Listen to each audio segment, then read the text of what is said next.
Part 3 of Into the Line. All of the Phantom Queen's Soul Reapers have an ability to convert souls into a small, portable form, and Exxon Narsk chooses gems. I once asked her if they had to be dead, or if she could do that to anyone with a soul. She bit my ear hard, enough to pierce it, and drew blood, then left without another word. But she returned a few days later and apologized for getting angry. She explained that the very idea of doing such a thing to a still living being was an anathema, a prohibition that mystically compelled or prohibited certain acts and made the very idea incomprehensible or repulsive to the Morgan Soul Reapers. The closest comparison to me was weird and our series of requirements and prohibitions that Fae observe without thinking twice, or even in spite of conscious will. I used to think of them as habits, but I realized a long time ago, whenever I tried to consider the specifics of why, there was always a mist obscuring the visual parts of the memory, or a confusing juxtaposition of various other questions that become surface thoughts that would succeed in distracting me. So I watched Exxon create these gems with an unnatural curiosity. After the third one was created, familiar questions resurfaced in my mind. What happens if they break? Can they be restored? What if she loses them or they are stolen? Can they be recovered? Is a converted soul turned back once distributed? And if so, is the soul damaged? I knew from first-hand experience that the Morgan severely punishes the loss of or damage done to even a single soul, which is surprisingly hard to do but not impossible, and shuddered just contemplating about the potential consequences of losing several. In fact, no sooner had I become aware of those thoughts, a memory of being excoriated by her ravens flooded my consciousness, and I cringed at the phantom pain I felt. Madam Stormcrow. Exxon sensed my disquiet, and when I didn't respond, she addressed me as an archfey, using a specific statement that would ensure she had my attention.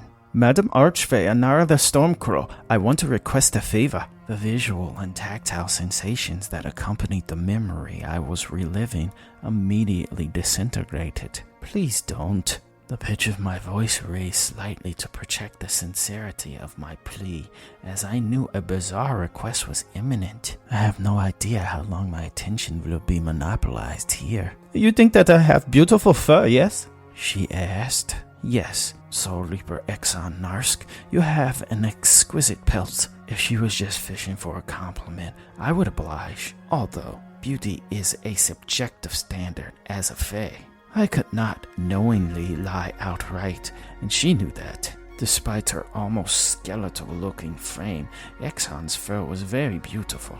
It was an immaculate shade of sable and velvety soft to the touch. Sometimes she would drape herself around my shoulders while I worked and pretend to be high-quality stole.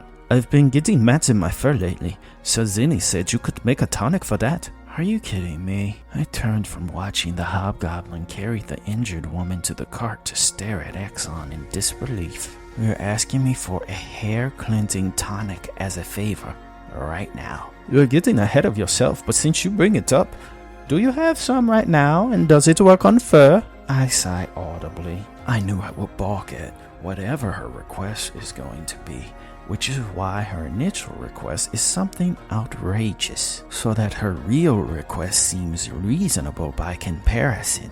I do have some for my own personal hygiene, but I don't know if it works on fur. Excellent. She rubbed her hands, paused together, and continued. Now, there is this lovely hot spring in Osa called Singela. I want you to meet me there. She paused and closed her eyes.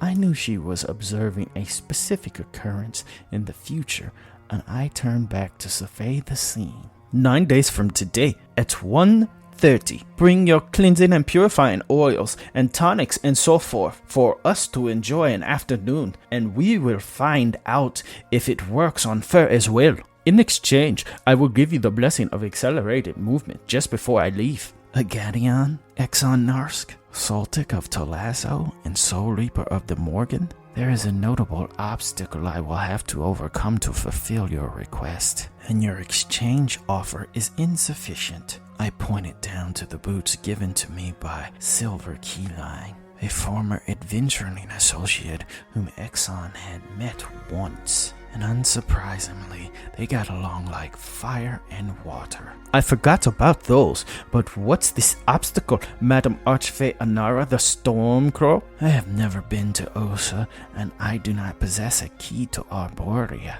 You are an elf. Your blood counts. I was born in the wildlands of Fairy, not Alphamir. That supersedes where a grandparent several generations removed was born. But it does not invalidate your connection by blood to the realm, Madam Stormcrow. True, but for purposes of apparating using personal magic, my ancestral ties are of insufficient potency. Are you certain? As certain as I can be with first-hand experience, I replied.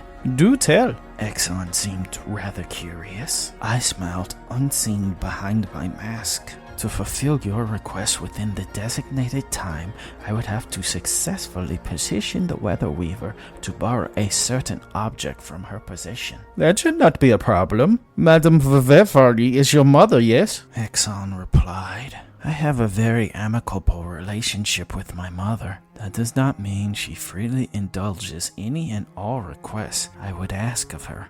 Just most of them, Exxon quipped. Before I could reply, my attention was abruptly pulled to the most recent death as the paladin named Vaughn was slain outright by another concealed fire rune.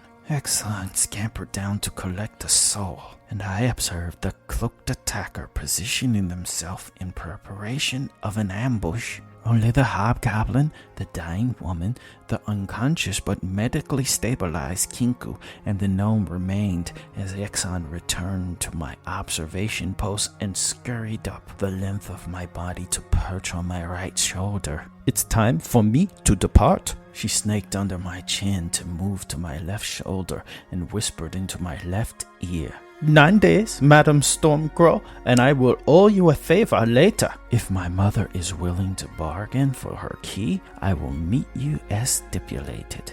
As soon as I nod in agreement, she vanished. An unspecified boon from an Agadion will be valuable, but I had not visited or contacted my mother in over a month, so I was sure to get an earful about that. But now that Exxon Narsk was gone, I can focus my attention back to the impending ambush. The attacker crept behind the hobgoblin sergeant, but instead of stabbing him or cutting his throat, she dropped low in order to hamstring him. It was a sound tactical decision, as he was obviously better armed and armored than her, so her best bet would be hit-and-run tactics to whittle him down or attack from long range.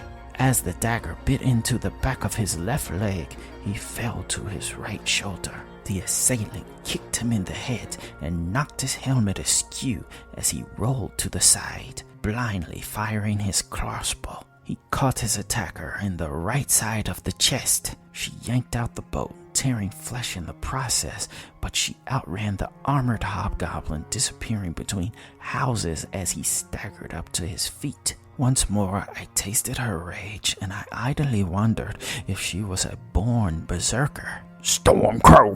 The hobgoblin sergeant called out to me as he realized he was alone.